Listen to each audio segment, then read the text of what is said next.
Hi friends, Pushpa 2 movie day 1 300 crores collect చేస్తుందా అంటే చేసేలాగా ఉంది. దానికి రీజన్ వచ్చేసి పుష్ప 2 మూవీకి ఇండియాలో ఈస్ట్ వెస్ట్ నార్త్ సౌత్ అని తేడా లేకుండా మూలన అయిపోయింది. మొన్న ట్రైలర్ లాంచ్ ఈవెంట్ చూశారు కదా, పాట్నాలో 2 లక్షల మెంబర్స్ అటెండ్ అయ్యారంటే మీరు అర్థం చేసుకోండి పుష్ప 2 మూవీకి ఎంత క్రేజ్ ఉందో, ఎంత హైప్ ఉందో. పైగా ఈ మూవీని డిస్ట్రిబ్యూట్ చేస్తుంది India's biggest distributors. Pushpa 2 movie మొదటి రోజు ఇండియాలో ఎన్ని థియేటర్స్ ఉంటే అన్ని థియేటర్స్లో పుష్ప 2నే ఉంటుంది.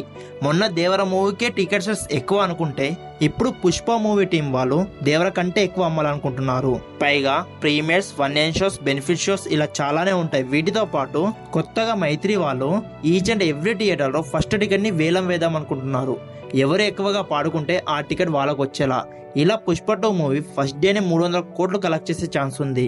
ప్రీవియస్ హైయెస్ట్ డే 1 రికార్డ్ వచ్చేసి RRR పైన ఉంది. ఇప్పుడు పుష్ప మూవీ RRR ని కొట్టి కొత్త రికార్డును సెట్ చేయబోతుంది.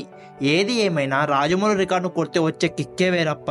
ఇప్పటి వరకు నాన్ ఎస్ఎస్ఆర్ రికార్డ్ అని వేసుకున్నారు, ఇప్పటి నుంచి నాన్ పుష్ప రికార్డ్స్ అని వేసుకోలేమో. So that's the video guys. Pushpa 2 movie day 1 300 కోట్లు కలెక్ట్ చేస్తుందా లేదా కామెంట్ చెప్పండి. ఈ వీడియో కనుక నచ్చితే ఈ వీడియో ఒక లైక్ చేసి ఇలాంటి మరిన్ని మంచి వీడియోస్ కోసం మన ఛానల్ ని సబ్స్క్రైబ్ చేసుకోండి. మళ్ళీ వీడియోలో మళ్ళీ కలుద్దాం. అందరికీ టాటా, బై బై, సెలవు.